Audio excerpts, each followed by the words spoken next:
Voilà, bonjour à tous. Bonjour tout le monde. Bonjour. Bonjour à tous.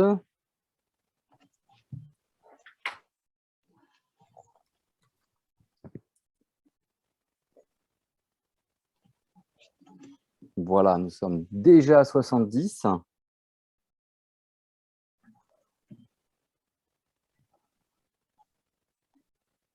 Bonjour, bonjour à ceux qui arrivent.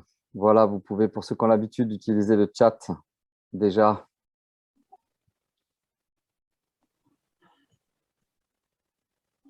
Bonjour.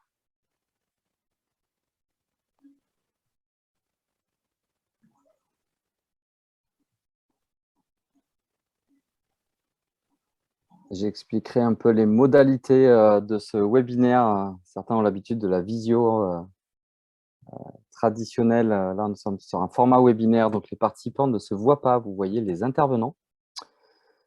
Mais par contre, vous pouvez utiliser le chat pour nous interpeller et aussi un petit bouton qui s'appelle questions et réponses sur lesquels vous pouvez poser des questions aux intervenants. On va attendre un petit peu. Nous sommes à 76.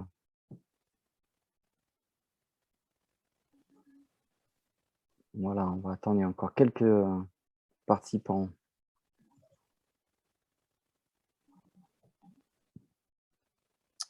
Donc, bonjour à ceux qui arrivent maintenant.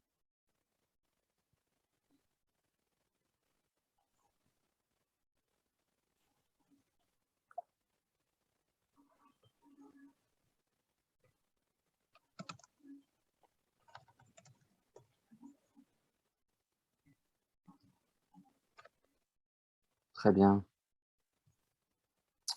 Nous voici donc à 80. Bonjour à tous.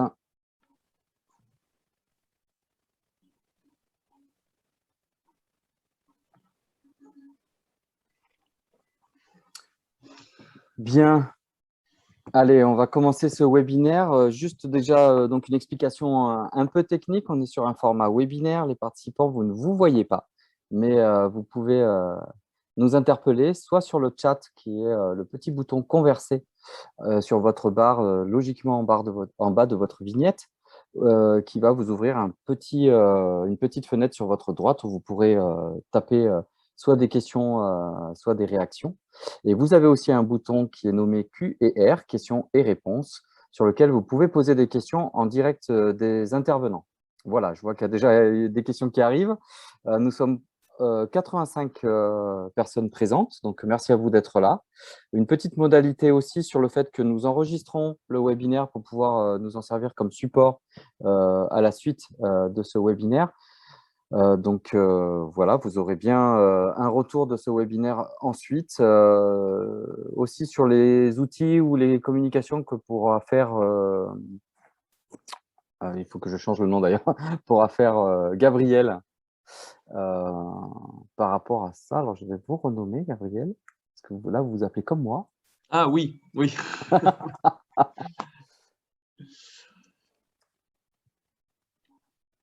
Hop. Et comme ça, je vais en profiter pour vous présenter. Voilà, donc bienvenue à tous. On commence ce webinaire en la présence de Gabriel Fonladosa, chargé de déploiement du dispositif Aidant Connect. Je vous laisserai la parole juste après, Gabriel, pour présenter le dispositif et donner un peu le cadre et les règles de ce dispositif. Et nous sommes aussi accompagnés d'Alizée Colombe, qui est médiatrice numérique au sein d'un espace public numérique et qui utilise déjà ce dispositif, on va dire, depuis à peu près 1 an. Voilà. Merci à vous d'avoir accepté l'exercice aussi. Et puis, Gabriel, je vous laisse la main pour démarrer ce webinaire. Ok, parfait. Bonjour à toutes et à tous. Je suis vraiment ravi de pouvoir échanger avec vous aujourd'hui à propos d'Aidant Connect. Alors, pour commencer, je vais essayer de vous partager ma présentation. Alors, un instant. Hop, je vais vous partager mon écran. Je pense que c'est ce qu'il y a de plus simple. Voilà. Alors là, est-ce que vous voyez mon écran? En Tout à fait. théorie, tout à En fait. théorie, oui. Si on peut avoir peut-être le Hop. fait de le mettre voilà, Ouais, nickel. voilà, comme ça. Voilà, super. Bon, voilà. Alors, donc, je vais donc vous présenter Elan Connect. Alors, qu'est-ce qu'Elan Connect, hein? Elan Connect, donc, c'est un outil qui est développé donc, par l'ANCT, l'Agence nationale de la cohésion des territoires, qui vise à sécuriser juridiquement les aidants professionnels qui réalisent des démarches administratives en ligne à la place d'usagers en difficulté avec le numérique. Euh, Et donc c'est un outil qui a été développé, en fait, qui est parti de deux constats, élaborés dans le cadre de la stratégie nationale pour un numérique inclusif en 2018. Le premier constat, c'est qu'il y a 13 millions de Français qui sont en difficulté avec le numérique aujourd'hui. Et le deuxième constat, c'est que ces Français sont accompagnés quotidiennement, chaque jour, des Français en difficulté avec le numérique sont accompagnés par des aidants professionnels qui réalisent à leur place des démarches administratives, mais qui le font en fait encore dans un cadre légal assez flou. Parfois, ça se fait entre guillemets un peu sous le manteau. Il n'y a pas de cadre légal bien défini qui permette de sécuriser cette pratique. Et on sait qu'à terme, notamment avec la dématérialisation de l'ensemble des démarches administratives, c'est un problème aussi qui risque de se poser d'autant plus. Et donc, c'est pour ça qu'Aidant Connect a été créé. C'est vraiment pour, en fait, la vocation première d'Aidant Connect est d'instaurer une nouvelle norme en termes d'accompagnement d'usagers en difficulté avec le numérique, notamment en sécurisant les aidants professionnels grâce à la création d'un mandat numérique dans un premier temps, puis dans un deuxième temps, grâce à une connexion sécurisée via France Connect, ce qui permet en fait aux aidants de s'émanciper, entre guillemets, de toute la partie de stockage en fait des identifiants, parce que parfois pour accompagner un usager, il faut qu'on ait ces identifiants. Donc il faut éventuellement qu'on stocke ces identifiants. On sait que c'est une pratique courante de noter les identifiants des usagers dans des carnets papier parce que voilà, il faut accompagner. On n'a pas d'autre moyen de faire. Ou sinon, on peut aussi demander à l'usager de revenir avec ses identifiants, mais il peut être tenté, il peut malheureusement parfois les oublier. Donc voilà, on sait que c'est assez compliqué. Mais bon, Alizé pourra vous en dire un peu plus à ce sujet-là après dans un temps d'échange. Donc voilà, donc Aidant Connect, c'est vraiment un outil qui vise à sécuriser juridiquement les aidants qui font des démarches administratives à la place des usagers. Alors, pour vous donner un bref aperçu un peu du dispositif, donc c'est un projet qui a été lancé en avril 2019, alors avec le nom Startup d'État parce que c'est une méthodologie utilisée au sein de l'administration pour mener des programmes d'innovation publique numérique. Et donc il y a un premier prototype qui a été créé en septembre 2019. On est suivi une période d'expérimentation. Il faut savoir qu'avec Aidant Connect, on est vraiment dans une démarche de co-construction de l'outil. Donc, on avait rencontré plus de 250 aidants sur le territoire national afin de pouvoir construire un outil qui réponde au mieux aux besoins de terrain. Alors, je tiens aussi à préciser une chose, par aidant professionnel, on entend l'ensemble des personnes qui accompagnent des usagers et l'ensemble des personnes qui sont rattachées à une structure par un contrat de travail. Et ça, c'est important de noter, c'est qu'Aidant Connect est destiné exclusivement aux aidants dits professionnels, donc les aidants familiaux, les bénévoles, les services civiques, malheureusement, ne sont pas éligibles à l'utilisation d'Aidant Connect aujourd'hui. On le regrette parce qu'on sait très bien que les bénévoles, les services civiques, les aidants familiaux sont en première ligne de l'inclusion numérique et font un travail énorme. Malheureusement, ce sont des contraintes juridiques assez fortes que l'on a qui font qu'on n'est pas dans la capacité d'habiliter ces personnes pour aujourd'hui. Voilà, donc une fois que le prototype a été créé, on a suivi une période d'expérimentation dont Alizé a fait partie. Donc Alizé a pu tester l'outil, nous formuler des retours afin qu'on puisse l'améliorer. Et ensuite, depuis le premier semestre 2021, donc depuis le 15 mars exactement 2021, il y a une période, il y a eu le lancement en fait du guichet d'habilitation. Et depuis d'ailleurs le mois de septembre, que c'était un déploiement territorialisé, donc région après région, depuis le mois de septembre, donc depuis le début du mois, l'ensemble des structures qui souhaitent bénéficier d'Aidant Connect peuvent déposer une demande d'habilitation. Donc maintenant, l'habilitation est ouverte à toutes les structures de toutes les régions. Et donc, pour vous donner un bref aperçu d'Aidant Connect, juste des statistiques un peu d'usage. Donc aujourd'hui, il y a plus de 900 structures qui ont une demande d'habilitation validée. Il y a plus de 3000 aidants. Il y a plus de 1000 aidants là, qui ont été formés aujourd'hui. Et il y a plus de 3000, donc 2000 aidants qui sont en attente d'être formés, donc dont la demande a été validée et qui vont être formés. Il y a plus de 900 mandats qui ont été créés sur le service et plus de 650 usagers qui ont pu être accompagnés grâce aux différents mandats créés sur le service. Alors, ce qui est important de noter, Alors, parce que là, on parle de formation. Je vous en parlerai un peu plus en détail après. C'est qu'en fait, avec Aidant Connect, dans le cadre de l'habilitation, une fois que la demande est déposée en ligne, les aidants sont invités à suivre une formation destinée à les sensibiliser, à être sensibilisés aux enjeux de l'inclusion numérique et aussi à prendre en main Aidant Connect. Voilà, c'est une formation d'une journée et demie avec une demi-journée à distance, une journée en présentiel qui est financée intégralement par la NCT. Voilà. Bon, on reviendra un peu plus en détail là-dessus. Mais ce que je vous propose maintenant, c'est peut-être un peu plus de rentrer dans le vif du sujet et de vous montrer concrètement comment fonctionne Aidant Connect, comment est-ce que cet outil peut éventuellement vous être utile. Et donc, pour ça, je vais partager, faire un nouveau partage, c'est ça, et partager mon navigateur Internet. Voilà. Ça y est, on est là. On est là. Voilà, donc imaginons par exemple, on va imaginer un scénario. Imaginons par exemple que vous travaillez au sein d'un centre social, par exemple le centre social un centre social de la ville de Lens, par exemple, que ce centre social, voilà, vous travaillez au sein de ce centre social, vous accompagnez les usagers, on est au mois de mai, un usager se rend au sein de vos structures parce que il a besoin elle a besoin, mais que cette usagère s'appelle Angela Dubois, elle a besoin de faire une demande de passeport pour partir en vacances cet été et aussi, par exemple, avoir besoin d'aide pour faire sa déclaration d'impôt, sa déclaration de revenus en ligne. Voilà, vous souhaitez l'accompagner, mais vous avez envie d'être sécurisé, vous avez envie d'être à l'aise lorsque vous accompagnez cette personne, d'être sécurisé juridiquement. Pour cela, il suffit d'utiliser Aidant Connect. Et donc, pour cela, rien de plus simple, il suffit de se connecter. Hop.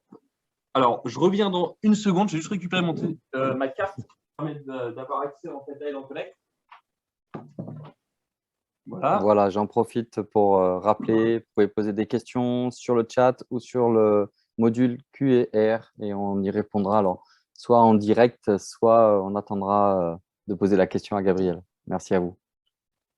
Voilà. Et donc, pour vous connecter, rien de plus simple. Vous entrez votre adresse mail, l'adresse mail avec laquelle vous avez fait donc, la demande d'habilitation, et ensuite, vous indiquez un code, ce qu'on appelle un code OTP, un code à usage unique. Ce code à usage unique, il s'agit d'un code à 6 chiffres qui est généré par une carte, ce qu'on appelle la carte Aidant Connect. Voilà, je peux vous montrer ça en vidéo.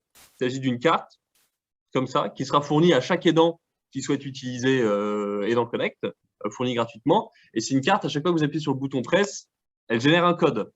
Et c'est un mot de passe, en fait. C'est un mot de passe qui change toutes les 60 secondes, ce qui permet d'avoir une sécurité dynamique, en fait. Ce qui permet vraiment d'avoir une sécurité très élevée, parce que vous verrez, Aidant Connect, c'est un outil puissant. Ça donne accès à la vie administrative des citoyens, des usagers que vous accompagnez. Et donc, il est extrêmement important de protéger leurs données personnelles, de protéger ces accès afin d'éviter toute utilisation malveillante de leurs données personnelles. Et donc, c'est pour ça qu'on a mis en place ce système de code à usage unique qui est bien plus performant d'un point de vue de sécurité qu'un simple mot de passe statique. Alors, juste, j'ai inscrit le mauvais code, pas de problème. Hop. Vous indiquez le code et ensuite vous recevez un email avec un lien de connexion, hop, pour se connecter. Alors,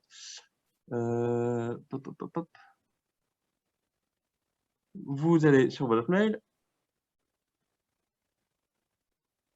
et là, vous avez reçu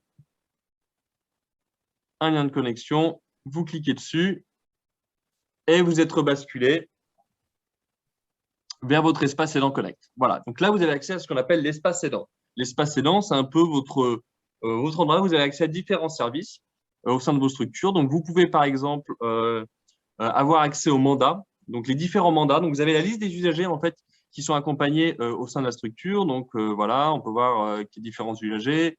On peut voir, par exemple, qu'il y a l'usager Dubois, on voit Dubois, Angela Claire-Louise, ces différentes autorisations.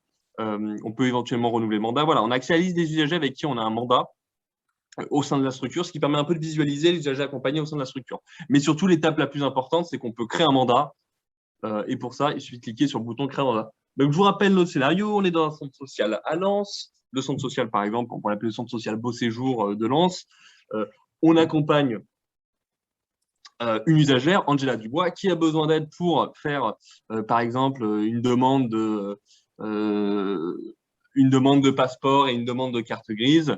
Dans ce cas-là, on va d'abord donc créer un mandat pour être sécurisé juridiquement. Donc, la première étape, c'est qu'on lit ces différentes mentions à usagers qui résument dans les grandes lignes un peu les modalités de création du mandat et d'exécution du mandat. Ensuite, très important, on définit le périmètre du mandat avec l'usagère, en fait. En fait, pour quel type de démarche est-ce qu'elle nous donne mandat? Pour quel type de démarche est-ce qu'elle autorise la structure à créer un mandat? Donc, nous, il s'agissait d'une demande de passeport, d'une demande de carte grise. On choisit donc les démarches correspondantes. Donc, la démarche papier citoyenneté et la démarche transport. Voilà, on choisit les deux. Il faut savoir qu'il y a 10 catégories de démarches administratives indiquées dans la création du mandat. Et ces 10 catégories ont été calquées sur le site servicepublic.fr. Ce qui veut dire que, en fait, si jamais vous avez un doute, vous ne savez pas pour quel type de démarche, pour quel type de catégorie se rattache une démarche, il suffit de se rendre sur le site servicepublic.fr et vous trouvez votre réponse. Donc, première étape, on définit le périmètre. Deuxième étape, on définit la durée du mandat.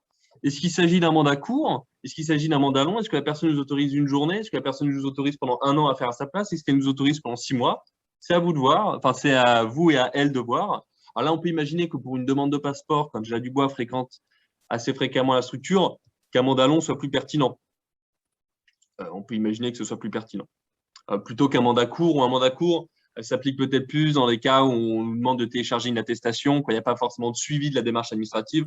On peut imaginer que télécharger une attestation de vaccination ou son passe sanitaire sur le site d'Amélie, voilà, qu'un mandat court suffise. Donc voilà, ensuite sur le mandat long. Alors là, on est en train de développer cette fonctionnalité qui n'est pas encore complètement finie, mais qui permettra à terme éventuellement de faire une signature de mandat à distance, notamment par SMS. Mais bon, je ne vous en dis pas plus parce que là, c'est une fonctionnalité qu'on est en train de développer et là, je vous fais une démo sur le site test. Donc, première étape, on a choisi la durée du mandat. Et troisième étape, on va connecter l'usager avec France Connect. Et en fait, connecter l'usager avec France Connect, ça permet vraiment de donner, on va dire, c'est là où on donne l'accès. Donc, en fait, on a besoin des identifiants de l'usager, mais seulement une seule fois. Et une fois qu'en fait, on aura inscrit les identifiants de l'usager avec France Connect, ça ouvrira toutes les portes des sites France Connectés pour accompagner l'usager. Et pour cela, il suffit de le faire qu'une seule fois. Donc, on demande les identifiants à la personne. Donc, on peut aussi lui tendre son clavier pour qu'elle inscrive elle-même ses codes si on n'a pas forcément envie de les avoir. On valide. Alors là, je passe par une version test. Donc, en temps normal, on lui demanderait de se connecter via son compte Amélie, via son compte impôt. On valide l'identité de l'usagère. Et là, on voit que ici, Angela Claire-Louise Dubois autorise. On voit donc les récapitulatifs du mandat. Donc, Betagouv, là, en l'occurrence, il s'agirait, donc, dans notre scénario, du centre social Beau Séjour de Lens, par exemple, à réaliser à sa place les démarches suivantes: papier citoyenneté, transport, pour une durée d'1 an. Et ce qui est très important de noter ici, c'est qu'on voit que Angela Claire-Louise Dubois, elle autorise le centre social. Elle autorise le centre social Beau Séjour de la ville de Lens. Elle autorise la structure et non pas l'aidant. Ce qui veut dire que l'ensemble des aidants rattachés au sein de la structure sont autorisés à accompagner Angela Dubois. Ce qui veut dire que si, par exemple, vous êtes un lundi, vous avez créé ce mandat avec Angela revient le mercredi pour être accompagnée, vous n'êtes pas là, votre collègue a le droit d'accompagner Angela, a le droit d'accéder aux différents sites administratifs avec l'identité d'Angela. Elle a le droit. Le mandat couvre cette pratique. Ensuite, on coche cette case. On explique qu'on a bien expliqué à Angela ses différents droits aux données, notamment. Puis, on valide à nouveau avec le code à 6 chiffres qui est généré par la carte et dans le Connect. Et donc là, vous verrez que le code à 6 chiffres a changé. Le mandat a été créé. Alors là, on imprime, nous, ce qu'on recommande, c'est d'imprimer le mandat, d'en remettre une copie papier à l'usager. Et voici le mandat. Le mandat, qu'il faut savoir, qui a été rédigé en partenariat avec l'Agence nationale de lutte contre l'illettrisme, afin de proposer un français facile. Et voilà, donc il suffit d'imprimer ce mandat, qui résume un peu dans les grandes lignes le mandat. On explique que le mandat est révocable à tout moment par les deux parties, donc l'aidant ou la structure peut décider de résilier le mandat, que voilà, il peut être résilié, il est révocable à tout moment par les deux parties. Voilà, alors un instant. Et donc voilà, en fait, ça, c'est vraiment la première étape de création de mandat qui lui permet d'avoir un mandat qui vous autorise. Maintenant, pendant 1 an, vous pouvez accompagner Angela Dubois et réaliser à sa place la démarche administrative.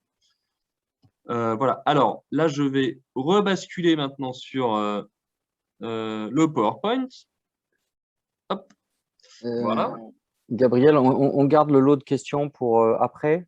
Oui, oui, oui. Alors, je Hein. pense qu'il y a première question. Après, je finis juste la démonstration. Ensuite, Ok, on pourra répondre à des premières questions avec Alizé. Alizé pourra vous faire un petit retour d'expérience et on répondra ensemble très à des bien. questions. Puis ensuite, je présenterai brièvement aussi juste la procédure d'habilitation. Et ensuite, on pourra envisager un temps de questions-réponses. Pas de problème. Donc là, je finis juste. Donc, une fois que le mandat est créé, alors c'est bien beau, mais maintenant, il faut accompagner l'usagère. Il faut faire la démarche. Donc, comment est-ce qu'on fait? Pour ça, c'est très simple. On se rend sur le site administratif en question. Donc, une demande de carte grise, une demande de passeport, on se rend sur le site de l'NTS.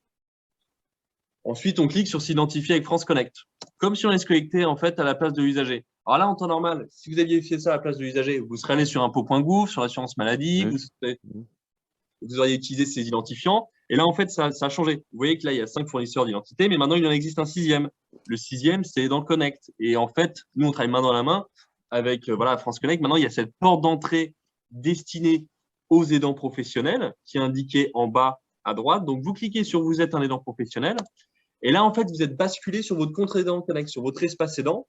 Et sur votre espace aidant, vous avez la liste des usagers, des usagères avec qui vous avez un mandat. Et vous voyez notamment Angela Dubois avec qui on vient de créer un mandat. Donc pour ça, rien de plus simple, vous sélectionnez l'identité de l'usagère, Angela Dubois, et ensuite on vous rappelle un peu le périmètre du mandat. Donc pour nous, c'était une démarche transport, démarche papier citoyenneté. Vous sélectionnez la catégorie pour laquelle vous avez réalisé la démarche, une démarche transport. Vous cliquez sur transport, par exemple pour la carte grise, et ensuite vous êtes rebasculé sur le site de la NTS avec l'identité d'Angela Dubois et vous pouvez réaliser à sa place la démarche administrative. Vous avez un mandat qui vous y autorise, qui vous protège et en plus de ce mandat, vous avez aussi en fait une facilité de connexion parce que vous n'avez pas besoin de taper les identifiants de la personne, vous n'avez pas besoin de les stocker, vous n'avez pas besoin que la personne apporte ses identifiants. Vous avez accès, vous avez via une connexion sécurisée qui est destinée exclusivement à Aidant Connect au compte administratif de l'usagère. Voilà, voilà. Donc, je vais arrêter. Ah non, oui, je vais arrêter le partage d'écran peut-être. Hop, on reviendra. Et peut-être qu'on peut hop, reprendre la parole. Alors, un instant.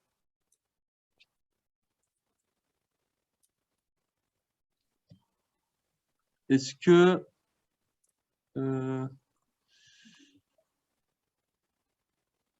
alors, oui, je vous propose qu'on échange. On peut Alors, échanger s'il y ok, a des questions. très bien. Il y a déjà des questions, Gabriel, alors qui sont dans le module questions et réponses ou sur le chat, il y en a quelques-unes. Peut-être on peut essayer on va déjà rappeler certaines questions qui ont été répondues par Alizé. La question du bénévolat, voilà, est-ce qu'il y a des bénévoles qui sont connectés, qui font de l'accompagnement individuel, voire certains qui sont écrivains publics bénévolement. Pourquoi la raison du choix du contrat de travail? Ah, le choix du contrat de travail, bah, c'est en fait que le contrat de travail permet aussi de protéger juridiquement l'aidant qui fait une démarche administrative à la place de l'usager. En fait, donc il y a aussi une raison juridique à ça, c'est que, et vous le voyez en fait, c'est que le contrat de travail lie l'aidant à la structure. Et vous voyez que dans le modèle de mandat, c'est la structure qui porte la responsabilité. C'est la structure qui est indiquée. Le mandat, il autorise la structure. Et donc, pour cela, il faut qu'il y ait un lien formel qui soit établi entre la structure et les personnes qui y travaillent. Et malheureusement, lorsqu'on est bénévole, il n'y a pas de contrat de travail à proprement parler qui lie l'aidant à la structure. Et de fait, il ne pourra pas être protégé juridiquement par le mandat. Donc, en fait, le mandat Aidant Connect ne servira à rien et ne protégerait en rien ces personnes-là. Voilà. Pour le mandat Aidant Connect. Après, ce qu'il faut savoir, c'est que pour les bénévoles, il existe d'autres types de mandats qui peuvent éventuellement être utilisés par les bénévoles. Le problème, c'est qu'un des autres types de mandats ne permettent pas d'avoir accès à cette connexion sécurisée via France Ok, Connect. Et voilà. très bien. Il y avait une question autour de le lien pour faire la demande d'habilitation. Alizé a répondu, donc je vous propose de vous copier ça dans le chat pour tout le monde et vous aurez les liens donc, directement en fait, sur une plateforme Voilà, tout se fait en ligne. Oui. Et vous avez un tuto, je suppose, voilà, pour… Oui, un tuto. Au besoin, voilà, c'est ça. Il suffit de se rendre sur notre site web, hein, Aidant Connect. En haut à droite, il y a une page d'habilitation. Vous êtes sur la page d'habilitation qui détaille étape par étape. Mais de toute façon, on reviendra un peu là-dessus, hein. J'ai une petite page de présentation sur la présentation que j'ai éventuellement. Ok. Il y avait des questions autour du mandat. Donc là, on a bien compris que c'est la structure qui, finalement, qui est responsable. Comment se passe la désignation? Est-ce que de fait, tous les professionnels sont aidants ou est-ce qu'il y a une désignation nominative? Alors, non, non. Alors, ce qui est important, c'est que lorsque vous remplissez une demande d'habilitation, vous indiquez le nom. Alors déjà, il y a le nom d'un responsable. Je l'appelle le responsable Aidant Connect, qui sera la personne qui aura un espace administrateur et qui veille au bon déploiement de l'outil et à ce que les aidants actifs, bah voilà, et si les aidants quittent la structure, ils doivent désactiver leur compte. Voilà, il y a toute cette partie-là. Mais il y a notamment aussi la partie euh, oui, dans ce formulaire où, lorsque vous faites une demande d'habilitation, vous indiquez le nom des aidants et l'adresse mail des aidants qui souhaitent être habilités. Et vous indiquez ces adresses mail et ensuite ces aidants-là sont convoqués à une formation d'une journée et demie. Je pourrais revenir aussi un peu plus en détail là-dessus, dans lequel ils sont habilités. Et c'est à l'issue de cette formation, ils sont habilités. Donc en fait, il faut les indiquer dans le formulaire. C'est pas l'ensemble des aidants qui sont habilités, hein. Il y a l'habilitation de la structure qui ensuite choisit l'habilité des aidants. Ok. Et ce qui veut dire que chaque aidant a sa propre carte? Chaque aidant a sa propre carte, oui, Voilà, parce que exactement. ça fait partie des questions un peu Oui, techniques pour savoir comment on identifie finalement l'aidant au niveau de la plateforme. ouais. Non, non, chaque aidant a sa propre carte. Et, oui, oui, sa propre carte qui est remise, hein, gratuitement. Ah, bah, c'est vrai que c'est fou. Ok, Pardon, mais c'est bon, dommage. ok. Je vais enlever ce fond. Ah non, comment je fais? Hop. Ok, donc chaque aidant a sa Voilà. carte. Ok, très bien.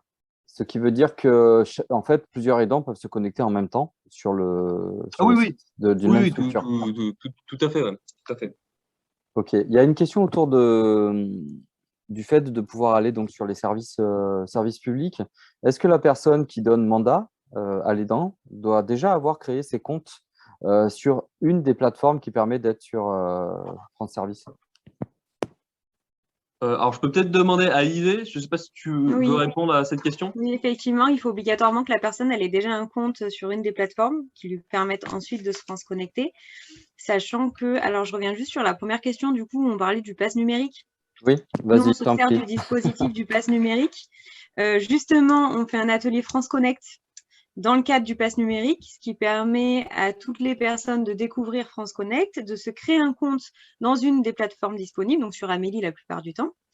Et ensuite, elles peuvent venir en entretien individuel pour faire les démarches grâce à Aidant Connect. Mais il faut obligatoirement que les personnes aient un compte soit chez Amélie, soit chez les impôts ou la MSA pour pouvoir ensuite bénéficier du dispositif d'Aidant Connect et qu'on puisse les connecter.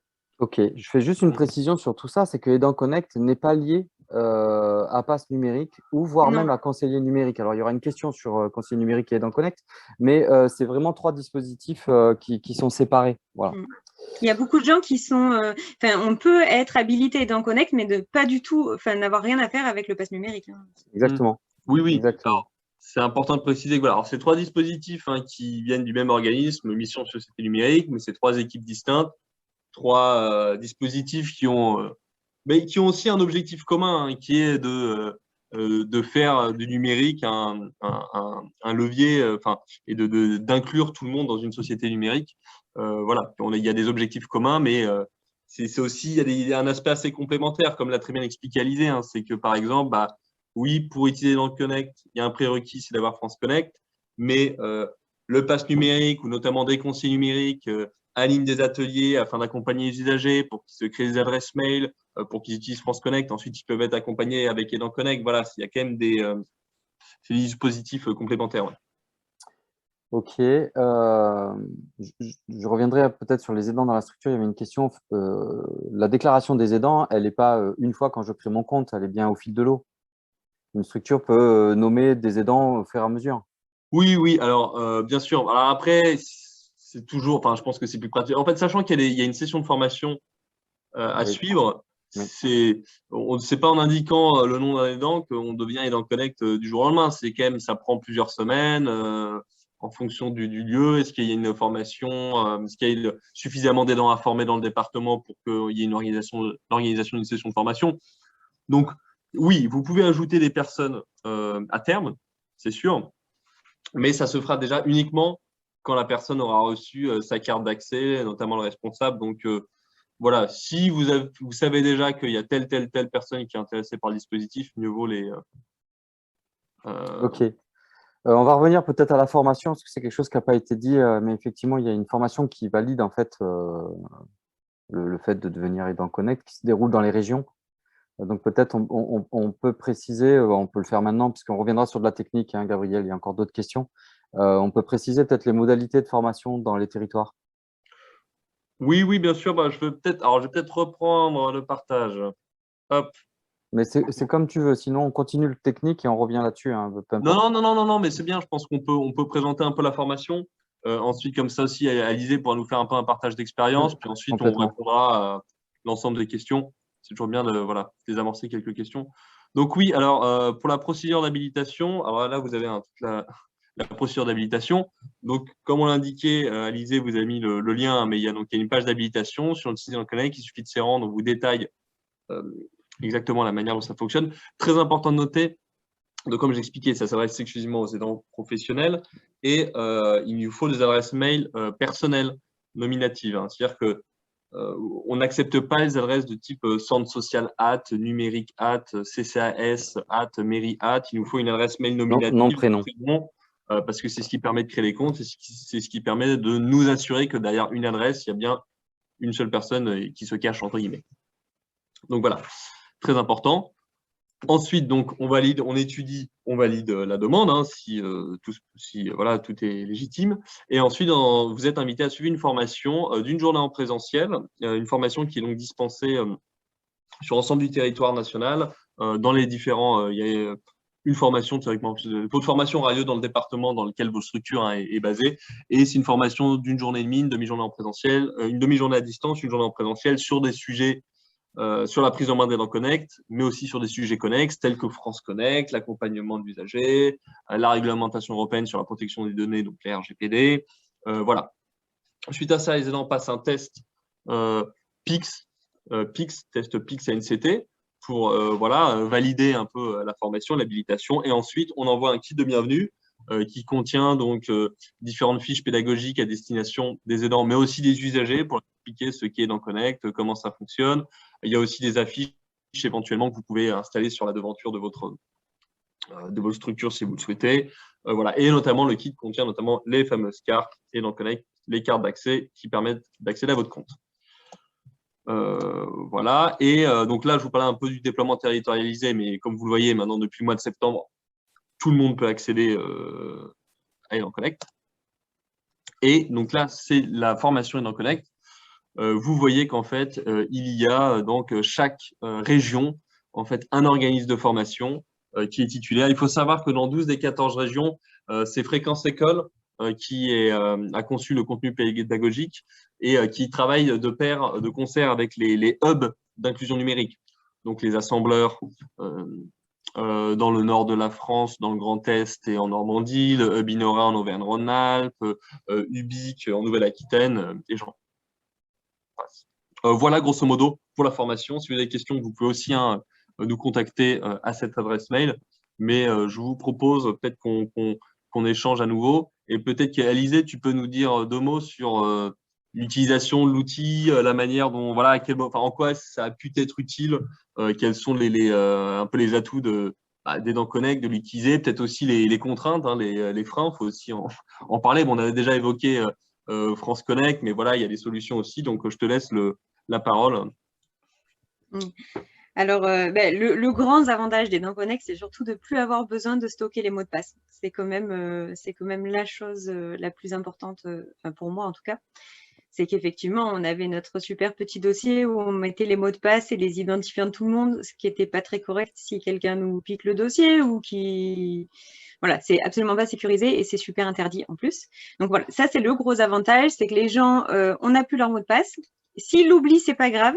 Donc, les gens sont vraiment rassurés par rapport à ça, parce qu'on a beaucoup d'usagers qui ne se souviennent jamais de leur mot de passe. Et ça prenait un temps fou à chaque fois de faire un mot de passe oublié, de redemander un nouveau mot de passe. C'était très, très long. Maintenant, on gagne un temps fou avec ça. On n'a plus besoin du tout d'utiliser les mots de passe. En tout cas, c'est automatique. Ce qui a été vraiment bénéfique aussi, c'est qu'on peut réaliser les démarches. Nous, ça nous arrive de réaliser des démarches par téléphone avec les gens. Si c'est des gens très âgés ou qui ne peuvent pas du tout se déplacer, on les appelle si on a déjà signé un mandat. Hein, voilà. On a déjà signé un mandat, les gens sont venus une première fois, ils sont habitués. S'ils ont une démarche à faire et qu'il faut aller vérifier sur un compte s'ils ont bien reçu la réponse, ça nous arrive de le faire au téléphone avec eux, ça évite qu'ils se déplacent, voilà, notamment les personnes très âgées ou les personnes qui sont en situation de handicap, elles peuvent le faire directement au téléphone avec nous. Donc ça, les gens sont aussi contents, rassurés, ils savent qu'ils n'ont pas besoin de nous donner leur mot de passe au téléphone. Voilà, on peut... Alors, il y a juste un truc qui arrive... Je réponds juste du coup par rapport à l'accompagnement à l'autonomie. Effectivement, ça ne pousse pas à l'autonomie des gens, mais il y a des gens qui de toute façon ne seront jamais autonomes avec les démarches administratives. Donc, ça ne pousse pas à l'autonomie, oui et non. Ces gens qui ne seront jamais autonomes, ça les aide. Au contraire, les gens qui peuvent être autonomes, le fait de voir qu'on peut le faire avec eux, qu'on peut y arriver, qu'on peut les aider tout en leur montrant les démarches, on peut les montrer. Ça permet juste de simplifier les choses pour nous aidants, mais ça n'empêche pas de leur montrer comment il faut faire.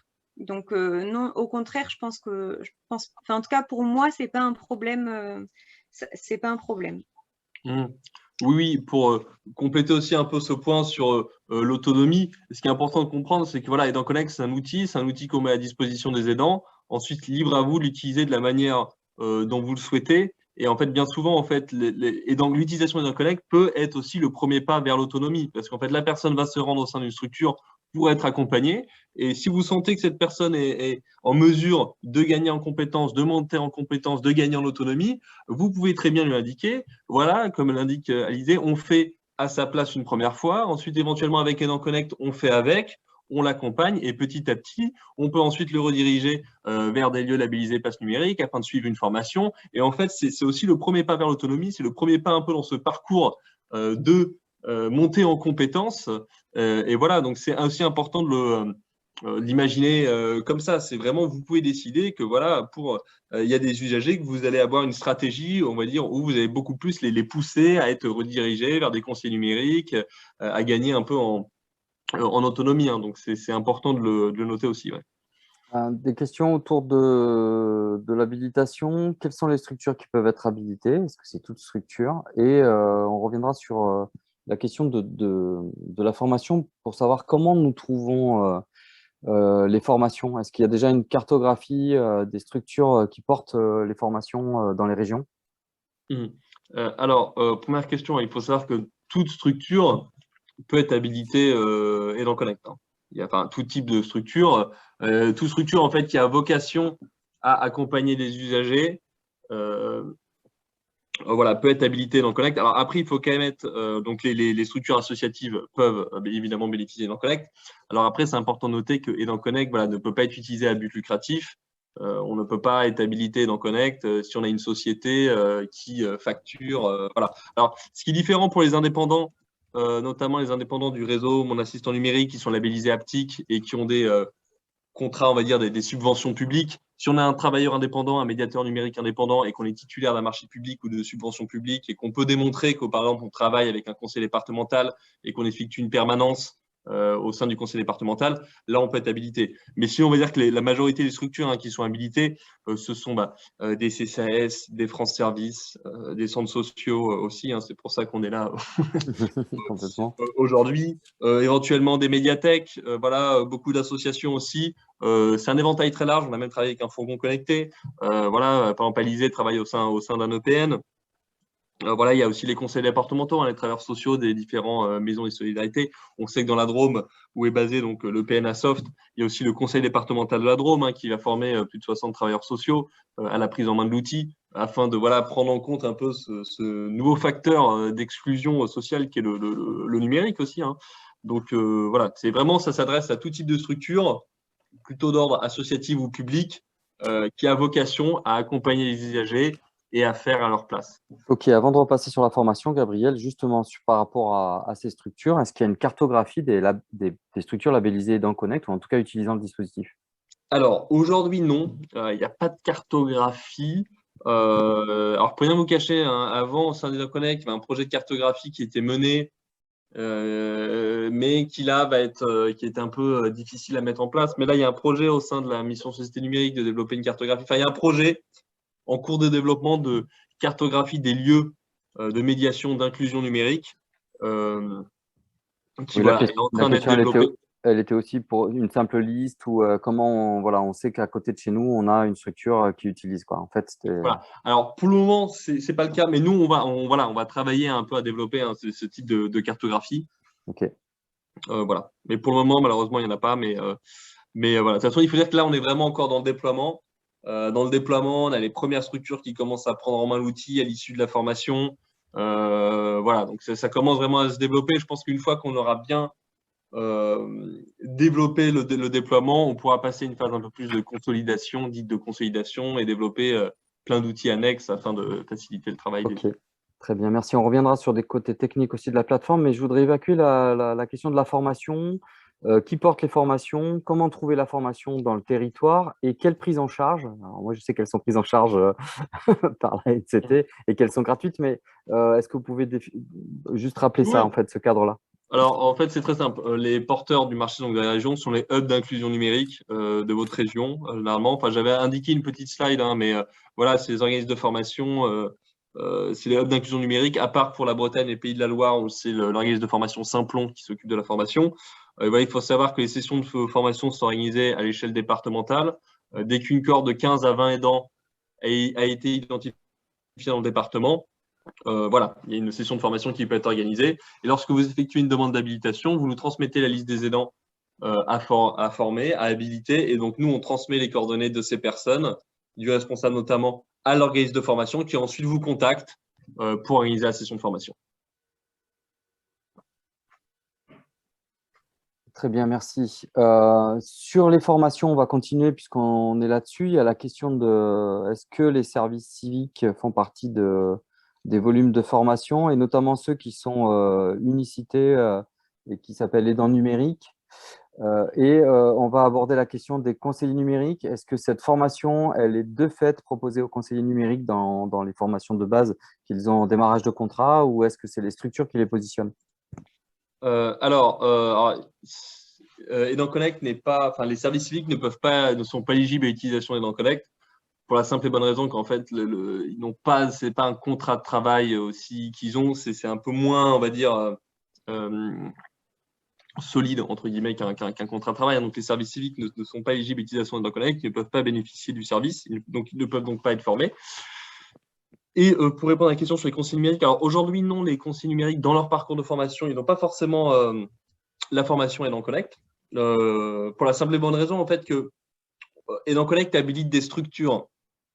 Donc, en fait, pour qu'un conseiller numérique puisse utiliser EdenConnect, il faut que la structure ait été habilitée au préalable. Voilà. D'accord. Tout simplement. Mais voilà. Mais en tout cas, là, on est en train de travailler, c'est un sujet un peu de la rentrée, pour créer un peu une passerelle, un pont entre les conseillers numériques et EdenConnect. Ok, rapidement, la formation, c'est une journée. Hein. Une journée et demie, oui. Donc, voilà. une journée en présentiel et une demi-journée à distance, mais c'est une demi-journée qui est découpée en 3 temps. Donc, c'est 3 webinaires d'une heure et demie. Enfin, voilà. Ok, on va revenir sur des choses un petit peu plus techniques. Je vois juste la question là sur les adresses mail pro nominatives. C'est ça, voilà, j'allais Effectivement, revenir. c'est un des freins, mais c'est pas vraiment un frein. Il faut obligatoirement créer une adresse mail pro nominative. Donc nous, ça a été le problème. On n'avait pas d'adresse mail pro nominative. On avait des accueils, des directions, des secrétariats. Il a fallu créer une adresse. Donc moi personnellement, j'ai créé une adresse @alizé, ma structure. Il faut la créer. On peut faire une redirection si on utilise effectivement une autre adresse, si on utilise direction et que tout le monde utilise cette adresse-là, enfin que personne d'autre ne l'utilise. C'est tout à fait possible, mais voilà, il faut en créer une. Bon, après, ça va vite de créer une adresse mail. C'est pas ce qui est le plus long. Si on est sur les adresses et toujours cette question d'habilitation, est-ce qu'un aidant qui quitte sa structure et rentre dans une autre structure qui est mandatée, enfin qui a Mhm. demandé l'habilitation, Ouais. est-ce qu'il a la formation à repasser? Est-ce qu'il garde son identifiant, alors sûrement pas de même structure? Comment ça se passe en tout cas? Alors, mais là, il faut nous le signaler dans ce cas-là par courriel. En fait, donc, le responsable va désactiver son compte. Le responsable de l'autre structure qui rejoint va faire une demande d'ajout d'aidant. On va valider cette demande-là. Et bien évidemment, la personne n'a pas besoin de resuivre la formation. Voilà. Et D'accord. elle pourra même. Alors, je se posera la question de savoir, là, c'est vrai que c'est un cas de figure qui va se présenter, donc c'est une très bonne question.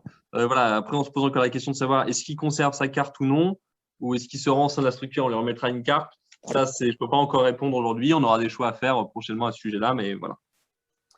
Toujours sur la question technique de l'habilitation et de la nomination, quand un aidant est dans plusieurs structures, un emploi mutualisé, entre par exemple une maison France Service, un centre social, est-ce qu'il a à chaque fois à être déclaré dans chaque structure? C'est-à-dire, si un aidant est dans. Mais je vous donne un exemple très concret. On a un salarié qui est dans un centre social et qui fait des permanences numériques, mais qui est aussi partagé avec une maison France Service. D'accord. Et ce Alors, n'est pas la même entité juridique. ça, c'est un sujet important parce qu'en fait, aujourd'hui, Aidant Connect, le site a été créé de telle manière à ce qu'en fait, un aidant peut, pour le moment, un compte être attaché à une seule structure. C'est-à-dire qu'on ne peut pas avoir un compte et être attaché à deux structures. Cela dit, comme je vous l'ai expliqué, Aidant Connect, on co-construit l'outil, on est au plus près pour répondre vraiment aux besoins de terrain, et on s'est rendu compte qu'il y avait, dans de nombreux cas, en fait, ce cas de figure, soit d'aidants nomades qui assurent des permanences dans différents lieux, des aidants qui sont rattachés dans deux lieux différents. Et Oui. donc, c'est pour ça que là, on est en train de développer une nouvelle fonctionnalité qui va permettre à ces personnes-là de pouvoir choisir leur lieu, de pouvoir choisir leur lieu d'accompagnement. Ils se connecteront, ils se diront, et donc il y aura un peu deux espaces. Aujourd'hui, est-ce que je suis chez France Service ou au sein du centre social? Et la personne pourra choisir. Donc, ce n'est pas le cas aujourd'hui. Et pour rien vous cacher, c'est un gros sujet, parce qu'en termes un gros sujet technique, en fait, parce que ça fait qu'on doit un peu revoir, faire une refonte un peu des modes d'authentification. Mais je pense qu'à moyen terme, ça devrait se faire d'ici l'année 2021. Voilà. Ok. Il y a la question de suivre les personnes à plusieurs aidants. Comment ça se passe en termes de responsabilité? C'est-à-dire, en fait, voilà, donc toutes les personnes peuvent suivre les dents, enfin peuvent suivre pardon, la personne au sein de la structure. Et voilà, après, en termes de responsabilité, bah, en fait, la question de la responsabilité, elle dépend toujours entre guillemets, du type de faute commise, quoi. Si c'est une faute légère, un oubli dans un formulaire administratif, bon, bah, il y a les dents qui, de toute façon, est protégé par son contrat de travail. Il y a les dents aussi il y a un droit à l'erreur qui existe. Dans ce cas, il n'y a pas de problème. Après, oui, si votre collègue se connecte sur l'espace Amélie de la personne pour récupérer ses données personnelles et en ayant une utilisation malveillante, ben, votre collègue sera responsable, mais vous ne serez pas responsable. Ce qui est important de noter, c'est qu'en fait, avec Aidant Connect, on sait qui s'est connecté quand, en fait. Donc, on sait si vous accédez au compte de l'usager et que, je ne sais pas, enfin, tout va bien, mais que votre collègue euh, voilà, commet une faute grave. Dans ce cas-là, on saura que c'est votre collègue qui a commis cette faute et pas vous. C'est d'ailleurs pour ça qu'on demande des comptes nominatifs et individuels. C'est pour que justement les responsabilités de chacun soient bien définies. Ok. La question du délai, voilà, il y a des questions sur le fait qu'il y ait eu des demandes d'habilitation faites au mois de mai, au mois de juin, avec un cadre qui apparemment serait de 28 jours entre la demande et la réponse. Bon, on sait qu'il peut y avoir des retards, hein, c'est pas un problème. On en est où là aujourd'hui? C'est quoi un délai entre la demande d'habilitation et finalement un aidant connect qui démarre dans sa structure? Alors, en fait, voilà, comme indiqué, c'est un déploiement territorialisé, donc l'agenda n'est pas le même. Donc, en fait, par exemple, il y a les personnes qui ont pu faire une demande au mois de mai pour les régions Grand Est, que les régions PACA, la région Centre-Val de Loire, la région de Normandie notamment, et qui n'ont pas eu leur demande traitée parce qu'en fait, on commence à traiter les demandes de ces régions.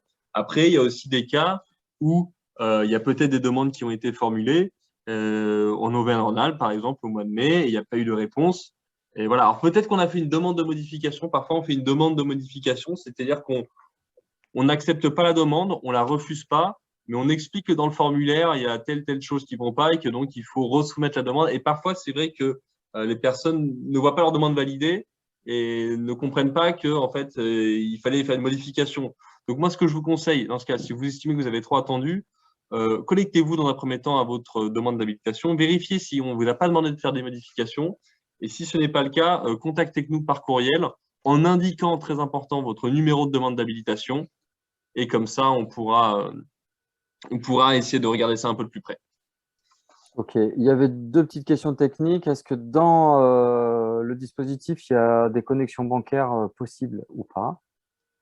Non. Et dans Connect, hein, ça permet d'avoir accès au site administratif public. Vous n'avez pas accès au compte en banque de l'usager que vous accompagnez.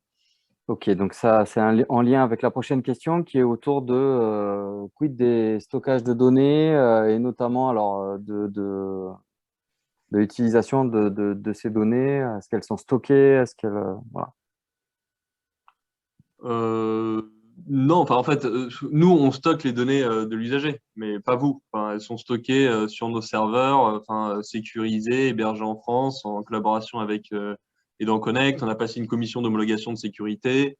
Dans le cadre de cette commission de sécurité, on a passé ce qu'on appelle une EIVP, une étude d'impact sur la vie privée, pour bien expliquer la manière dont les données personnelles ont été traitées. Donc, il n'y a aucun problème là-dessus, hein. On fait un point, pour rien vous cacher, tous les 6 mois avec notre DPO, donc notre chargé de protection des données personnelles. Donc, à ce niveau-là, il n'y a aucun problème. Et justement, en fait, le but d'Edan Connect, c'est qu'on stocke, on s'occupe de tout et vous n'avez pas besoin, vous, de stocker. Et vous n'avez pas à porter ce poids en termes de responsabilité ou autre, en termes de sécurité. On le fait pour vous. Et c'est ça aussi ce qui est important, parce que voilà, comme l'expliquait Alizé, si vous stockez les données personnelles dans des carnets papier, dans des classeurs, ça ne, voilà, c'est pas, déjà c'est peu sécurisé, puis surtout ça respecte pas en fait les normes imposées par la RGPD. Donc ça va là aussi le lien avec les données. Il y avait une question de précision sur quand il y a la création du mandat et quand on va aller sur France Connect, quel est l'identifié, le mot de passe que l'usager, lui, doit nous donner ou doit rentrer la première fois en fait? Alors, lorsqu'on en crée le mandat, oui, quand on passe, on crée le mandat, donc on demande à la personne de valider une journée, 6 mois, 12 mois d'accompagnement possible. En fait, comment se fait le lien à son compte? Ok, bah, Alizé, peut-être que tu peux répondre à cette question. Il faut qu'il se connecte en fait sur un des comptes qui lui permet d'être France Connecté. Donc ça peut être sur le site d'Amélie, sur le site des impôts, sur le site de la MSA, je me souviens plus les autres, mais on les utilise tellement peu tous. Donc, une fois le mandat signé, il va donner son identifiant mot de passe à l'aidant. Alors, il va le donner ou le taper. On peut Oui, lui bien mettre à sûr, disposition un bien clavier sûr. pour qu'il le tape aussi. Bien sûr, on reviendra d'ailleurs sur l'autonomie. Il y avait des questions plus de l'éthique. Je l'ai gardé de côté pour qu'on puisse en discuter. Il y a plusieurs questions sur le pass numérique. Alors, effectivement, on ne va pas parler du pass numérique aujourd'hui. Gabriel, est-ce que vous pouvez donner un contact dans le chat de la personne qui est référente du dispositif? Je pense que c'est Margot. Oui, alors je ne sais pas s'il faut contacter Margot hein, pour le pass numérique, peut-être plus Ou les hubs. Amélie. Ouais, Frédéric, Amélie Naquet, est-ce que vous avez été en contact Non, mais est-ce que c'est possible de avec elle? donner un lien vers soit une page de contact internet ou un… Oui, je peux chercher ça. Ouais, voilà, comme ça, les personnes qui ont des questions sur le pass numérique, vous pourrez directement interpeller cette personne. Voilà, sachant qu'il y a déjà des régions qui ont, à travers les hubs, notamment structuré la logique de pass numérique. Donc là aussi, ça veut dire rapprocher des hubs dans les régions. Il y a la question autour des financements sur cette fonction. Je vais la poser directement. Quel dispositif de financement de poste pour créer cette fonction ou pour accompagner cette fonction? Je pense que ça revient à ce qu'on a dit tout à l'heure sur le fait qu'il y a plusieurs dispositifs au sein de la NCT et que je pense que l'aide au poste sur l'inclusion numérique, elle est à travers les conseillers numériques et pas à travers Aidant Connect. Aidant Connect étant plutôt un support d'actions déjà réalisées dans une structure. Mhm. Est-ce que vous confirmez ces propos-là, Gabriel? Que donc Aidant Connect permet Est-ce que vous pouvez répéter la question? Je suis désolé parce que j'étais en train de faire les recherches pour Aptic. Donc Ah oui, bien sûr, bien sûr. Il y avait la question du financement sur cette fonction-là, d'aidant, en fait. Mais elle passe, à mon avis, par d'autres dispositifs. Oui, oui. Alors, Aidant Connect, c'est un outil. Ça vise à outiller les aidants professionnels qui travaillent aujourd'hui, qui accompagnent des usagers. Donc, il n'y a pas de financement derrière. Après, on finance la formation des aidants, on finance aussi l'envoi des cartes, tout est gratuit. Enfin, voilà, donc il y a quand même un financement en termes de formation, mais on ne finance pas. C'est pas les conseillers numériques qui sont financés pendant 2 ans, formés. C'est Voilà. ça. Dans le cadre de l'accompagnement, il y a une question autour de, par exemple, la carte grise. La carte grise, ça demande un paiement en ligne. L'aidant est-il… Alors peut-être Alizé peut répondre. Alors du coup, il faut que la personne elle soit là. On n'a pas ses coordonnées bancaires, hein, on est d'accord. Ah, On bien n'a sûr. pas sa carte bleue. Ça permet pas tout non plus, hein. Donc il faut forcément que la personne soit là, qu'elle ait apporté sa carte bleue. Soit, si elle nous fait vraiment confiance, elle nous laisse sa carte bleue et on tape les codes. Mais sinon, la personne peut taper elle-même. On lui remet un clavier, elle tape elle-même les codes qui sont inscrits sur sa carte bleue. Mais voilà, il faut que la personne elle soit là. Ok, il y avait la question. Alors, en même temps, on vous répond. C'est pour ça que des fois, il y a un petit temps de latence. On vous répond sur l'autre question, parce qu'on en a pas mal. Donc, vous avez bien vu, donc pour le financement, ça, on l'a vu. Il y avait une question aussi technique sur le fait que certains professionnels sont habilités avec un agrément de la préfecture, ingénierie sociale, financière et technique, qui est délivré par les préfectures. Est-ce qu'il y a une hiérarchie finalement entre les dispositifs? Est-ce que vous connaissez ce dispositif? Pas du tout, je ne connais pas ce dispositif, donc je ne saurais pas trop répondre. Ok. Donc, plutôt se rapprocher de sa préfecture pour ça. Oui, oui, oui, je pense Voilà. qu'il vaut mieux. Pour les mairies, il y a une question spécifique. Est-ce que c'est la même procédure d'habilitation à travers le lien? Oui, oui, oui, exactement, hein, c'est la même, il n'y a pas de différence. C'est la même procédure d'habilitation. Donc, après, ce qu'il faut comprendre aussi pour les mairies, par contre, c'est que les élus ne peuvent pas être habilités dans le Connect, hein, je tiens à le préciser. Les élus ne peuvent pas bénéficier dans le Connect, ils ne peuvent pas être désignés responsables et dans le Connect non plus. Donc voilà, après, si c'est pour habiliter, par exemple, un ou une secrétaire de mairie, il n'y a pas de problème. Voilà, mais les élus ne peuvent pas être habilités dans le Connect. Alors après, si vous êtes élu et qu'en même temps vous êtes par exemple agent salarié au sein du CCS, vous allez pouvoir être habilité en qualité en tant qu'agent de CCS, pas en tant qu'élu. Voilà, donc en fait, être élu ne vous empêche pas d'être habilité si vous avez un autre travail salarié qui justifie en fait une demande d'habilitation. Mais si vous êtes élu et que vous êtes habilité, non, c'est pas, les élus ne peuvent pas être habilités. Ok. Vous verrez, Gabriel, qu'il y a une question qui n'est que pour vous. Une sollicitation pour un stand. Je vous laisserai voir le chat. Sur Ah bah oui, oui, non, mais c'est ça, pour toutes ces demandes, n'hésitez pas à nous contacter. Pareil je pourrais laisser mon adresse mail, hein, de toute façon, si vous souhaitez me contacter, n'hésitez pas. Mais il faut savoir qu'avec un collègue, on a une présence, voilà, surtout que là, on se déplace maintenant de plus en plus. Avec la rentrée, c'était plus compliqué l'année dernière, hein, du fait du contexte sanitaire, mais là, on va être présent à de nombreux NEC. Je pense au NEC, notamment NEC Occitanie. Donc, c'est les événements numériques en commun, des événements un peu liés à l'inclusion numérique. Voilà, le NEC national qui aura lieu près d'Angoulême, le NEC en Haute-Savoie, le NEC Centre-Val de Loire, le NEC de Seine-Saint-Denis. Je suis moi-même, là, aujourd'hui, vous ne pouvez peut-être pas le voir, mais je suis au Fait Tout Connecté, qui est une maison France Service à Saint-Terme dans l'Aisne, afin d'assister voilà, à une remise de médaille et une aidante d'ailleurs qui utilise Aidant Connect de manière assidue et qui va recevoir l'Ordre national du mérite aujourd'hui. Voilà, donc on se déplace et beaucoup. Ok. Si on reste sur la question technique là, du mandat, quand on crée le mandat pour la personne, on a vu qu'il y avait 10 champs de mandat en gros. Et il y a une question autour du fait qu'une même personne peut faire plusieurs demandes en même temps sur plusieurs champs. Donc, est-ce que dans ce mandat, on peut faire 3 cases ou est-ce qu'à chaque fois, pour un type de case, on doit faire un mandat? Ah non, non, non. On peut cocher toutes les cases. Oui, On peut cocher toutes les cases. Ah, mais c'est ça la réponse. Non, sinon ça deviendrait compliqué. Non, on peut bien sûr cocher. Alors oui, je voyais la question, est-ce qu'on n'a pas intérêt à demander le maximum de services en anticipation? Il faut voir avec la personne. Si la personne, elle sait qu'elle va avoir besoin d'aide dans toutes les démarches et qu'elle préfère signer toutes les démarches dès le début, bien sûr, c'est possible. Si la personne, elle a besoin que pour une démarche, on a le droit de choisir qu'une seule démarche. Il faut quand même la prévenir que voilà, il va falloir re-signer un mandat si elle veut d'autres démarches. Mais autant remplir toutes les démarches dont on sait qu'elle aura besoin pendant l'année qui arrive.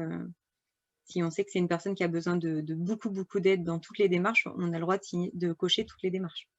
Ok, alors pour la dernière, enfin une des questions là qui vient d'arriver, est-ce que Gabriel, vous pouvez remontrer finalement l'ensemble des partenaires qui sont pour le moment accessibles à travers Aidant Connect?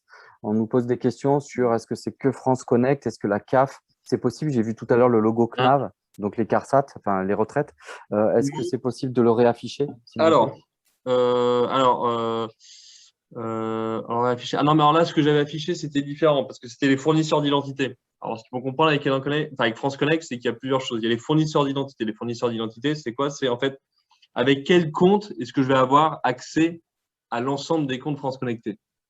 À quel compte est-ce que je vais avoir accès à l'ensemble des comptes France Connecté? Et donc, là, il existe 6 fournisseurs d'identité maintenant avec Aidant Connect qui permet d'avoir accès à plus de 700 sites administratifs. Donc, ça peut être les grands sites tels que Amélie, la CNAV, la MSA, Pôle emploi. Ça peut être d'autres sites à l'échelle municipale ou à l'échelle départementale. Par exemple, des conseils départementaux ont des moyens d'accès via France Connect.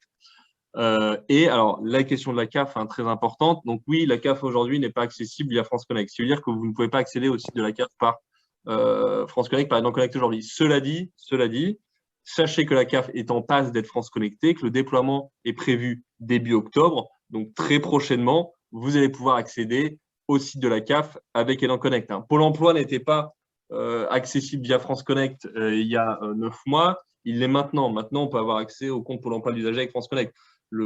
L'ensemble des sites administratifs, notamment les grands sites administratifs, sont envoyés vers la France Connexion. Ça a pris un peu plus de temps prévu par la CAF, pour la CAF que pour l'autre site, parce qu'en fait, la CAF raisonne par foyer et non pas par individu. Donc, ça a demandé une refonte beaucoup plus significative de leurs moyens d'authentification. Voilà, donc c'est pour ça que ça a pris un peu plus de temps. Mais donc, très prochainement, vous allez pouvoir accéder à la CAF. Et voilà, et donc Aidant Connect permet d'avoir accès à l'ensemble des sites qui sont accessibles via France Connect. Cela dit, c'est important de le noter, le mandat créé sur Aidant Connect vous protège aussi pour des démarches papier ou des démarches sur des sites qui ne sont pas France Connectés. Cela dit, si le site n'est pas France Connecté, vous n'avez pas cette facilité dont parlait Alizé, à savoir de ne pas avoir besoin de stocker mot de passe des usagers et autres. Donc voilà, on va dire que Aidant Connect, l'utilisation est extrêmement pertinente pour les sites France Connectés. Ok, mais que c'est évolutif sur l'intégration, je comprends bien. Une question autour des… Est-ce qu'il y a des différences de mandat ou de profil entre Maison France Service, Aidant Connect dans un centre, Aidant Connect en EPN? Ah non, les mandats sont les mêmes. Le mandat reste le même. Que vous soyez au sein d'une France Service, non, le mandat reste le même. La seule chose qui peut changer sur le mandat, c'est la durée et les périmètres, en fait. Voilà. Ok, je vois qu'il y a un petit lien qui est nommé. Je le remets dans le chat. Hop, et je remercie la personne qui l'a mis. Ok. Alors, il y avait 2 questions. Une pour la Fédération des centres sociaux et une sur l'autonomie. Est-ce qu'il y a une question, alors qui est plus de l'ordre de la philosophie et de l'éthique, autour de… là, on a des outils qui permettent de faire à la place d'eux, qui peuvent être orientés effectivement sur certains travailleurs sociaux. Est-ce qu'il y a une réflexion sur le fait d'accompagner les personnes à être autonomes? Oui, bien sûr. C'est un peu ce qu'on expliquait avec Élisée, c'est que Aidant Connect, c'est un outil qu'on met à votre disposition. C'est souvent le premier pas vers l'autonomie. C'est là où on accueille l'usager au sein de la structure. C'est là où on fait à sa place une fois, on fait avec une seconde fois, une troisième fois, on le redirige vers un conseiller numérique, vers un atelier de formation, un lieu labellisé haptique. On lui remet des chèques haptiques éventuellement pour se former auprès d'un conseiller numérique ou autre. Voilà, donc non, et dans Connect s'inscrit dans un parcours global d'inclusion numérique. Hein. Ça, c'est important de le noter. Donc, évidemment, c'est un projet qui est porté par Mission Société Numérique, qui porte aussi le projet APTI, qui porte aussi le projet Conseil numérique, et tout ça est lié. Tout ça est lié, hein, et fait partie un peu du même parcours. Voilà. Alors, par contre, je vois qu'il est 11h37. Donc, le temps est un peu… je pense que je ne vais pas devoir tarder, car comme je l'ai dit, on assiste à cette remise de médaille aujourd'hui. Voilà. Ok. Peut-être, s'il y a des dernières questions, allez-y. Il y en a une autour de la question d'être dans deux structures juridiques différentes. Et donc, on y a répondu tout à l'heure sur le fait que en fait, chaque structure doit nommer ses aidants. Et donc, il y a à chaque fois un profil à créer dans chaque structure. Alizé, je vois que tu réponds sur une autre question. Et puis, il y a la question autour de la Fédération des centres sociaux. Va-t-elle se positionner par rapport à ce dispositif? En fait, nous, on a fait ce webinaire pour déjà vous amener de l'information autour de ce qu'est ce dispositif. Ce serait difficile d'avoir une position nationale, tout simplement parce que l'hétérogénéité de notre réseau fait que on a déjà des écrivains publics, on a déjà des accompagnants professionnels dans les centres sociaux et qu'on pense que cet outil est une sécurité de plus, notamment sur toutes les questions qui sont nommées par Gabriel autour du stockage des données, des mots de passe, qu'est-ce qu'on en fait. Et ça n'empêche en rien, effectivement, d'avoir cette vision de l'autonomie et de pouvoir plutôt accompagner les personnes et de ne pas faire à la place d'eux. Mais on sait très bien que dans certains centres, il y a la gestion de l'urgence qui est criante et qu'ils l'assument. Donc voilà pourquoi on s'est permis avec la NCT de présenter le dispositif. Donc chaque structure pourra faire son choix. Et oui, et pour le rappeler, hein, comme l'expliquait aussi Alizé, de toute façon, il y a des personnes qui, on le sait, ne gagneront pas en autonomie, pour qui l'autonomie sera extrêmement compliquée et qui ont besoin d'être accompagnées. Et l'Enconnect permet de les accompagner sereinement. Ok. Est-ce que vous avez des dernières questions? On avait prévu midi, effectivement, mais on ne connaissait pas ce petit contretemps. Pardon, je suis vraiment désolé parce qu'en fait, en plus, ça a été changé. C'est un peu un changement de dernière minute parce qu'en fait, il y a une venue d'un préfet et d'un ministre. Et donc, voilà, les agendas sont un peu bousculés. Ok. Il y a une question autour des formations sur la prise en charge des repas. Je vous renverrai bien de voir ça avec vos hubs, puisque les opérateurs sont différents selon les régions. Donc, avoir les modalités qui ont été modélisées sur votre région avec les hubs. Une question sur les prochaines étapes. Alors, je suppose que c'est les prochaines étapes d'Aidants Connect. Qu'est-ce qui se profile là dans les mois qui viennent? On a compris qu'il y avait un élargissement des possibilités d'accompagnement comme la CAF et sûrement d'autres opérateurs. C'est quoi là le programme déploiement? Les dernières régions de déploiement, ce sont lesquelles? Formation, déploiement, voilà, donc toute personne qui peut utiliser l'Enconnect peut utiliser. Ensuite, je pense qu'en 2022, ce sera plus la question un peu de la consolidation. Et il faut savoir que là, c'est un outil qui va être amené à évoluer il y aura, je pense, des améliorations de produits assez significatives. Voilà, pour invoquer en ce moment, on est en train de penser pourquoi pas intégrer un coffre-fort numérique pour faciliter le travail des aidants, stocker les documents administratifs de manière sécurisée des personnes que vous accompagnez. On sait que c'est quelque chose qui est important et qui est demandé. D'ailleurs, je me souviens, il me semble qu'aussi Alizé nous avait d'ailleurs soufflé aussi cette idée. Donc voilà, nous, ça va être d'organiser des ateliers avec les utilisateurs, avec les aidants, pour comprendre quelles fonctionnalités ce qu'on peut apporter à l'outil et essayer de faire en sorte que cet outil évolue, qu'il y a un outil qui permet d'accompagner, est-ce que ça ne va pas aussi devenir un outil de suivi? Voilà. Ok. Je vous propose qu'on finisse à 45 si ça vous va bien. Il reste 5 minutes. Juste de vraiment poser, si vous avez encore des questions, profitez-en parce que c'est le moment. Vous rappelez qu'on diffusera effectivement la partie webinaire plus les documents de Gabriel à travers une page de notre site et on vous enverra un lien puisque vous êtes tous inscrits. Voilà, on vous enverra un lien à travers vos mails pour vous dire que les documents et les ressources sont disponibles. Et oui, et aussi pour rappeler, si jamais vous êtes à nouveau intéressé, voilà, par Aidants Connect, que vous voulez à nouveau éventuellement poser des questions, on organise des démos hebdomadaires aussi, dans lesquelles on présente l'outil, ou dans lesquelles on a un temps d'échange. Voilà, donc c'est possible d'y participer aussi. Pour ça, il suffit de se rendre sur le site web et de s'inscrire à une démo. Voilà, donc c'est aussi possible de cette manière-là, si vous le souhaitez. Ok, merci Alizé d'avoir mis le contact en cas de questions techniques. Gabriel, est-ce que c'est possible de mettre sur votre contact si les personnes ont des questions Oui, bien techniques? sûr. N'hésitez pas à contacter Alizé. Si vous voulez vraiment avoir des retours terrain, hop. Vous pouvez me contacter aussi hein, pour toutes les questions. Ou attendez, je vais plutôt vous mettre ma deuxième adresse. Bon, non, mais voilà. Vous pouvez me contacter sur une de ces adresses si vous souhaitez. Et voilà, n'hésitez pas. De toute façon, nous, on met un point d'honneur à répondre à l'ensemble des mails qu'on a. Alors, c'est qu'en ce moment, là, pour rien vous cacher, la rentrée est assez chargée. Il y a beaucoup, beaucoup de sollicitations. Parce que tous les projets de mois de juin, mai, beaucoup de structures, en fait, maintenant veulent former leurs élans. Donc, ça prend un peu beaucoup de travail. Mais c'est toujours un plaisir de pouvoir échanger, en tout cas, avec. Ok, ben, merci Gabriel, merci Alizé. Alors, attendez, une petite question qui arrive aux membres du réseau ayant enclenché. Ok, là, on est sur conseiller numérique, donc ça, c'est un autre sujet. Effectivement, Jérôme, il faudra que tu reviennes vers moi pour qu'on voit ça. Merci Gabriel, merci Alizé. On Merci à était, vous. Merci à vous. voilà, on était Et une centaine aujourd'hui et vous voyez, on est toujours 91, 92, donc le sujet a tenu à accrocher tout le monde. Donc, très bien. Merci à tous pour votre participation à ce webinaire et on revient rapidement vers vous pour vous donner les oui, ressources de ce que nous avons pu voir ce matin. voilà, et merci à toutes et à tous. Je suis vraiment navré de devoir finir ce webinaire 15 minutes plus tôt, mais en tout cas, sachez que si vous avez la moindre question, vous pouvez me contacter par mail, vous pouvez participer à nos démos. Si jamais à un autre moment, la Fédération nationale des centres sociaux estime qu'il est pertinent d'organiser à nouveau un webinaire, de vous présenter à nouveau l'outil, pas de problème, on pourra le faire. Ok, On est accessible, on sera présent dans tous les différents NEC à travers la France, les oui, événements numériques en commun. oui.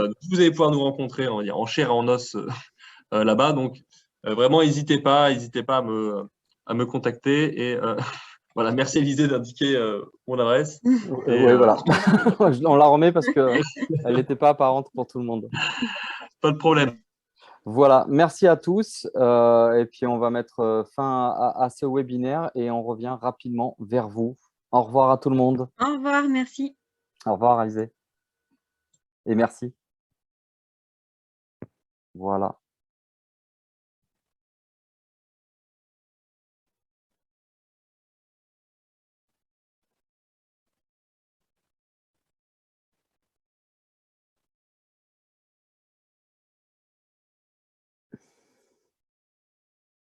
Ben, merci de vos merci. Peut-être à très bientôt. Au revoir à tous.